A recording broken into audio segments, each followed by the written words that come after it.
ನನ್ ತಮ್ಮನ ನನ್ ಗಂಡನ ಬೇರೆಯವ್ರ ಮೇಲೆ ನಿಂದೆ ನೀನೇನ್ ಗಂಡ್ಸಲ್ವಾ ಇಲ್ಸ ಕೊಜ್ಜನ ನೀವು ಬೇರೆಯವ್ರ ಮೇಲೆ ನಿಂದೆ ಹೆಂಗ್ ಹಾಕ್ತೀನಿ ನನ್ನ ಹತ್ರ ಏನ ಅವನೇನ್ ನಾನು ಇಟ್ಕೊಂಡಿದ್ದೀನ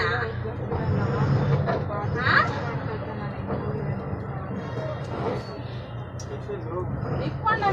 ಹೇಳ್ತಾ ಇದೀಯಾ ಪ್ರೂವ್ ಮಾಡು ಆಮೇಲೆ ಮಾತಾಡು ಕಟ್ಟರ್ಸು ಚೆಲ್ಕೊಂಡು ನಾನು ಕೇಳಲ್ಲ ನಿನ್ ತರ ಚಪ್ಪ ತರ ನಾನು ಆಡಲ್ಲ ನೀನು ತಪ್ಪು ನೀನ್ ತಾನೇ ಮಾಡಿದ್ ನೀನ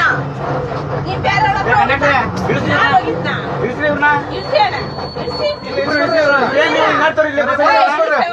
ಇಳಿಲ್ಲ ನನ್ನ ಮಗನೇ